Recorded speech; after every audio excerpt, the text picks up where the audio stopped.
After you complete your classroom instruction on map reading, terrain association, and other land nav instruction, you will conduct a practical exercise on a land navigation course. Land navigation is a crucial skill needed to become successful throughout your time as a cadet and later as a soldier. Your ability to perform this skill will be assessed at Warrior Forge and is a requirement to graduate. It is important to learn the techniques of land navigation to perform your best. The first event on any land navigation course is the safety and terrain briefing. Pay attention to the specifics, such as what each sign signifies, time limit, and panic azimuth. You may also be given the checkpoints and reference points coordinates during this phase. After you have been briefed on the course, you will receive the materials you will need to complete this course. This will include your map, protractor, lane strip, and scorecard. Also, you must remember to conduct a pre-combat check, PCC, on yourself to ensure your gear is serviceable, such as your compass. If your compass is unserviceable, notify Cadre to obtain one that works. You will need to establish a pace count. The pace course can be 100 to 600 meters long and should be on similar terrain that you will be walking on. Count the number of left steps you take to reach the end of the course. If you use a 600-meter pace course, divide the number of paces by 6 to determine your 100-meter pace count. After you have received your materials, you will assemble in a specified area to plot your points, map your route, and find your distance and direction. Once the instructor gives you the command to begin plotting, find an area where you can get settled. Get comfortable and begin to plot your points. Use a hard surface to plot on if one is available to you, such as your taxop. Take your time during this phase. It is better to plot twice and attack the point once than plotting once and attacking multiple times. Review your plan to navigate the course and ensure you can accomplish it within the specified time period. Once you are comfortable with your plan, you can then begin the course. Before stepping off, orient yourself and the map to the terrain. Note that the plotting time may not be included in the total time given to complete the course. If this is the case, you must wait until the plot time period has ended to begin the course, unless instructed otherwise. Certain conditions affect your pace count in the field, and you must allow for them by making adjustments. Slopes. Your pace lengthens on a downslope and shortens on an upgrade. Keeping this in mind, if it normally takes you 120 paces to walk 100 meters, your pace count may increase to 130 or more when walking up a slope. Winds. A headwind shortens the pace, and a tailwind increases it. Surfaces. Sand, gravel, mud, snow, and similar surface materials tend to shorten the pace. Elements. Falling snow, rain, or ice cause the pace to be reduced in length. Clothing. Excess clothing and boots with poor traction affect your pace length. Visibility. Poor visibility, such as fog, rain, or darkness, will shorten your pace. Following your established plan, move to your first checkpoint. Use basic skills to ensure you arrive at the right point, such as terrain association and pace count. After arriving at your first checkpoint, verify that you are in the right location by double-checking the number on the checkpoint sign to the number you decided on in your plan. Once you have verified your location, you may now begin to attack toward your first point. There are different methods for finding a point from a checkpoint. You can shoot an azimuth and dead reckon directly from the checkpoint, or you can follow a handrail, such as a road, and attack from a certain distance on that handrail. For this point, you have decided to dead reckon from the checkpoint, since you have determined that the point is not far from the checkpoint during the plotting phase.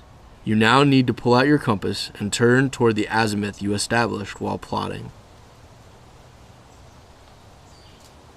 Once you are on azimuth, then step off.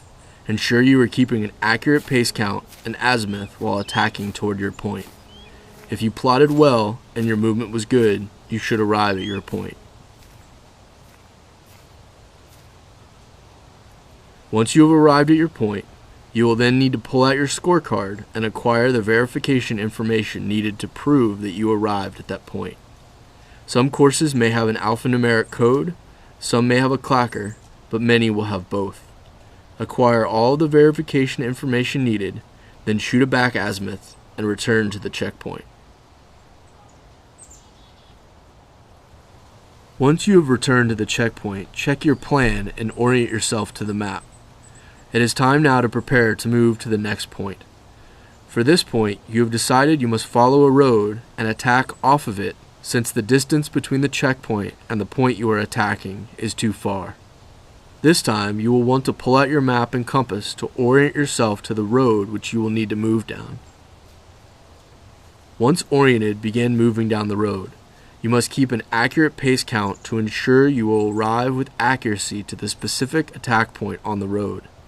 You may want to cross-reference your map to note any bends or noticeable features in the road to help ensure you arrive at the correct destination. Once you have arrived at your established distance on the road, stop. Use your compass to turn to the correct azimuth. After acquiring the correct azimuth, you can then begin to attack toward your point using your new pace count. Using your azimuth and new pace count, attack toward your point. Follow the same procedures from the last point and acquire the information from the point that you need. However, this time you will not return directly to the checkpoint. Using your back azimuth, return to the road. Once back at the road, you can then proceed to the next checkpoint. You are now ready to attack your third point. Once you have arrived at the next checkpoint and verified it, use the same procedures already established to attack your point. According to your plan, you have again decided to dead reckon from the checkpoint.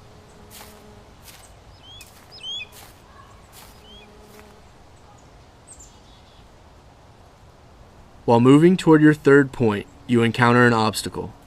Bypassing this obstacle and remaining oriented, you will move at right angles for specific distances. For this obstacle, while moving on an azimuth of 90 degrees, change your azimuth to 180 degrees and travel for 100 meters. Change your azimuth to 90 degrees and travel for 150 meters. Change your azimuth to 360 degrees and travel for 100 meters. Then change your azimuth to 90 degrees and you are back on your original azimuth line. Unfortunately, once you have arrived at your established distance, you do not see the point. You are not sure if you are off a degree or two on your azimuth or you are off on your pace. Either way, you believe the point is near and decide to search the area.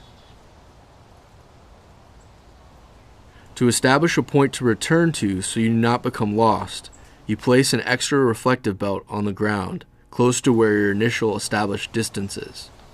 This will create a point for you to return to throughout your search. Once establishing the point, you decide to use the box technique to search the area. While using the box technique, make sure you are keeping an accurate pace count. A good pace count and an awareness of where you are in relation to your established point will help you avoid becoming disoriented. Box out with the established distance you believe you may be off. During your box movement, keep your head on a swivel and stay alert for the point you are looking for. After spotting the point, move toward it and collect the information as with any other point.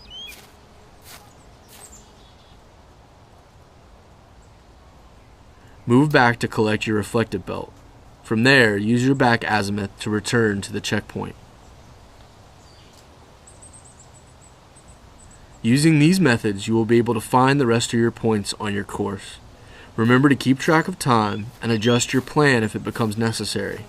It is important to return to the start point to get graded before the time limit is up, otherwise you will not pass the course. Remember to stay calm throughout the course, even when something doesn't go according to the plan. If you use these techniques and skills, and trust in your ability, you will be able to successfully navigate any land nav course.